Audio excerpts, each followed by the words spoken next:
His Excellency Bobi Wine olunaku olw'eggulo we yabadde ayogerako eri eggwanga ku by'abantu abawambibwa mu ggwanga ng'abamu ku abo be ba foot soldiers. Yavuddeyo n'akakasanga obulamu bwe buli mu matigga nga kati atambulira ku bunkenke era kati nnyinza okugamba nti His Excellency Bobi Wine atambulira mu kufa. Oyo musajja annondoola gwe bayita muwumuza amanyi n'okujja n'apaakinga ku geeti yange bwe nfuluma n'agenda nga nnondoola kubanga amanyi ye n'atagambwako. Alabiddwa ebiseera bingi nga yalagira bakwatoli n'abaana bangi abakwatiddwa bategeeza nti abeerayo mu kifo kya Chambers najja n'alagira ono mukole bwe muti ono mukube ono mukole bwe. So abantu abatunyigiriza mubamanyi mubalaba. Now you want me to tell you what? Mubamanyi mubalaba. Tali omuyeka bonna mubamanyi mubalaba. Mwebale nnyo mwebalire. Olunaku lwajjo na postinze video eziraga amayumba agazimbiddwa mu sayidi z'Ettemangalo. Manyi sitera nnyo kusoma comment era siri wa comment section wabula abantu bangi baze ne banga nti ezo nyumba tuzimanyi nyumba za National Housing and Insurance Corporation era za NSSF bali ni conjunction NSSF ngamba good enough kubanga ya recording akatambia kwa gente nyumba za Muhoozi kati ebiseera bisinga kye tuyita information ebeera challenged naye with pure information go kuchalinga information kitu patu postinze olina okubanga olina evidence one gwennyabo nawe sebo eyagambye nti nyumba ezo muzimanyi za National Housing n'ettaka lya oba ettaka lya NSSF mukulu kansoke nkubulya mu Uganda tekyaliyo kintu nga si kya Museveni oba kisa family ye ne bw'okyulanga kisa private company nkubuulira njagala okkiriza bino mu Uganda Housing Corporation kitongole kya Museveni ne family ye nga ne Salimu Salemu ali National Social Security Fund mwe kungulwa kulaga kitongole kya bwannannyini kya government ekivunanyizibwa sente za mwe zonna bazijjamu dda teziriimu era Museveni ya holding ekitongole ekyo nakyo mukimanyi. So ekyokulabirako local construction company it's a foreign company but Uganda yafuna franchise okukozesa ekitongole ekyo naye oba document loko efuna sente okuva mu budget ya Uganda nga nebizimbe loko byezimba byonna ebizimba nga atejja sente mu government ya Uganda ani atwala sente ezo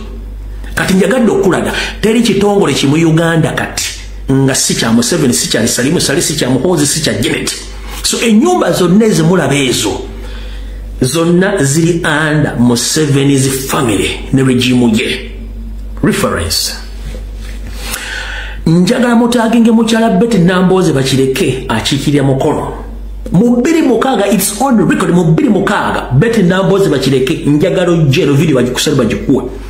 mu 2006 ng'okyali ku CBS nga muweereza Ssaabasajja Kabaka ng'era mukyayogera ensonga z'ebyobufuzi Nambooze wasomesako ku system ya Ujama ey'e Tanzania Museveni gye yakoppa. Nambooze gwe kennyini wategeeza eggwanga nti ennyumba zibazimba nga zifaanagana mu bitundu bya Buganda ne Busoga ennyumba zino zonna bazizimba nga baagala kujja bannayuganda abali ku mataka gaabwe bateeke mu nyumba ezo mu bitundu biriraanyo constructing of industries z'Abachina nga bano be batadde mu nyumba ezo mwe bagenda obatala bakolenga emirimu egyo egy'obuwazi nga bafuna obusente butono olw'okuba nti babwa ennyumba okusulamu nga babagobye ku mataka gaabwe gonna gye bali. Bwemba ndi mukyamu Nambooze njagala okoleka video nga Wentulumbu ye yalimbye 2016 ali ku CBS guno omutwe gujja gulina information yonna wano ku mutwe gwange kambalaga akatambi ako ne Nambooze wali abategeeze kati gwe eyakoze message kati ennyumba za NSSF simeza National Housing teri mu Uganda kintu kye kyayina wano byonna bya Museveni kankugire akatambi okategeere nze si posting information nga sirina ku record yayo kakano asomye mafiza bulungi ena kintu kino kyenyaga balaga madenze keno wakiso alosati genzo okupima nengwa ku kintu kino makyala ekintu ekyo nkyetegereza bulungi nnyo kiikyo mukiraba nga kitambula kanti batambulize bulungi kiikyo ekyo kyonna kyemulaba ekyo zioba real estate naye nga si company nti estate ya company estate ekyo kintu kya muwoozi eyo muwoozi project mayumba bagali mu mmeka nammwe musobola okubalabala mu gaago naye nga sente za wa musolo n'ettaka ly'abantu lye babba ne babawo obusente bwe babawadde ne bazimba ekintu bwekityo kiiki. Right. Kati gwa commentinga munnange oli waddemu commentinga nenoonya information ezo project zonna Museveni yali akoze system ya ujamaa ababa tamanyi politics wa East Africa mugende mbuuze ujamaa system yali Tanzania gye baali bataddewo Nyerere yali ataddewo ne Museveni yali akopi wabula ekizibu ekiri mu Uganda nti ujamaa system Museveni yamulemye okukozesa olw'ensonga nti economically tumukubye abantu tebali willing kubeera mu concentration camps ez'amayumba bwe gatyo. Kati mumba mwagalo kitegere ekintu kino abali mu America mwina kye muyita location enyumba zizimbibwa mu za flat nenga bazita location owabera bakaddugala gye babateekeyo ne bayikire ya madinisa kanemu ezeza location eziri mu America ono ne yali akoze ujamaa system ne Tanzania bino bya Tanzania byaliyo kati nga kyagala okukola Namboze madam Betty Namboze njagala oveetegeeza abantu mission eno kubanga millions and billions of Ugandan money were spent on this project, but unfortunately the project failed due to the resistance of Ugandans. Muna Uganda lwaki labera mu kiyu kimu oba mu kisenge kimu nenga alina emirembe gye Museveni byayagala okukola sente nyingi ziri mu project ezifaanagana bwezityo abatalina information bane mugende empola ffe tuli mu ku-exposing abasajja bano ababbi. And information gye nkuwadde about that ujamaa project eya Museveni gye yakola mu Buganda n'efairinga kyovula banti Salimu Salageze mu North naye atandise bifactory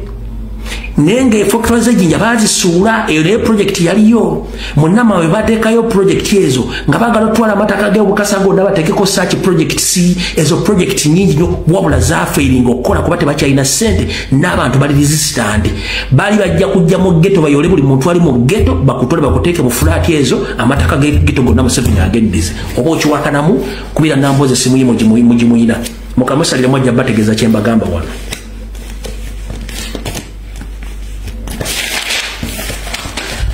Tukyagenda mu maaso.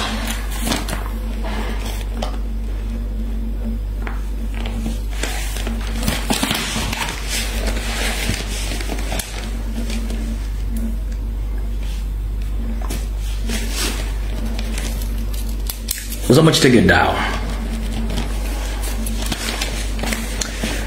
Alright, njala tegeeza Mr. President bana Uganda mwenna njala Anita Amongi ajje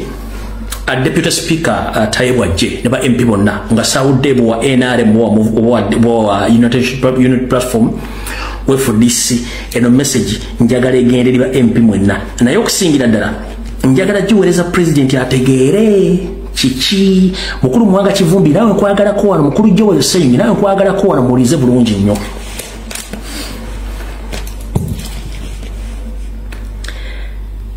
Njero tegese gwanga nti ensimbi obuwumbi 55 ezaagabibwa basedduvuto mu byenfuna bamemba parliament sente zino bonna baazifuna okujja kondoza ba MP balinga 18 nenga ba national platform bokka 18 okudde babega kuba enamba ejjagenda efunda abasigadde bonna ba MP bafuna sente. I confirm to you that the 55 billion shillings which Museveni donated to MPs, almost all MPs received 100 millions, apart from the few, like 15 of them, and those that belong to national platform, who didn't receive that money, but the rest of MPs all received 100 millions. That is a confirmed information. Amanya nchaga kunganya agali mu 18 okuba gakendera mu lunaku okuwera ku namba jenjagala gatuute ko mukitegedde bulungi. Kati uliza bulungi nnyo. Mr. President Kyagulanyi Ssentamu mujja kutegeeza nti ba MP abasinga obungi bafuna ssente naye kubaali mu ludda oluvuganya nabo balina kaadi zaffe abafuna ssente beba gurupu ya Mpuuga bamawaggali abasobola okutuddukako wadde bakyatwesinyizaako nti baffe gurupu ya Mpuuga yafunira ddala ssente ng'eno yennyini Kabwejjungira yazifuna ensonga kitavaayo zoogerako wadde ne banne naye ne bannampawe ngo baazifuna naye omanyi lwaki ate abamu bajja ne basayininga tebaafuna ssente wane wali okulena okukomba essowaani wuliriza Mukyala Nnaalongo Sologate n'abatulege Anita Amongi